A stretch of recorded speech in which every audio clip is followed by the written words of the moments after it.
పాకిస్తాన్ లో మరోసారి ఉగ్రవాదుల దాడి కలకలం రేపింది. కరాచీలోని రేంజర్స్ ప్రధాన కార్యాలయాన్ని లక్ష్యంగా చేసుకుని జరిగిన పేలుడు అనంతరం జరిగిన కాల్పులు తీవ్ర ఉద్రిక్తతకు దారితీశాయి.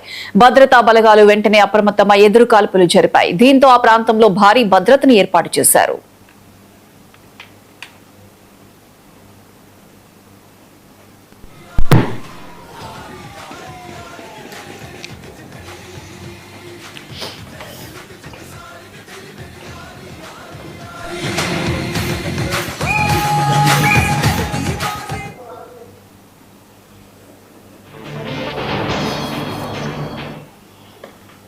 కరాచీలోని గులిస్తాన్ ఏ జాహర్ ప్రాంతంలో ఉన్న పాకిస్తాన్ రేంజర్స్ ప్రధాన కార్యాలయం ప్రవేశ ద్వారం దగ్గర మొదట భారీ పేలుడు సంభవించినట్లు పాకిస్తానీ మీడియా తెలిపింది. పేలుడు జరిగిన వెంటనే సాయుధ దుండగులు కాల్పులకు దిగడంతో భద్రతా సిబ్బంది ఎదురుదాడికి దిగారు.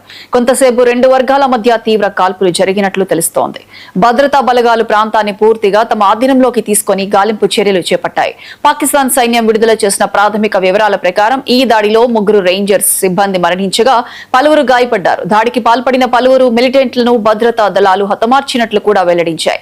సోషల్ మీడియాలో ప్రచారంలోకి వచ్చిన 8 మంది రేంజర్లు మరణించారు అనే వాదనలకు ఇప్పటి వరకు అధికారిక ధృవీకరణ లేదు. ఘటనపై పూర్తి వివరాలు వెల్లడించేందుకు పాకిస్తాన్ అధికారులు విచారణ కొనసాగిస్తున్నారు.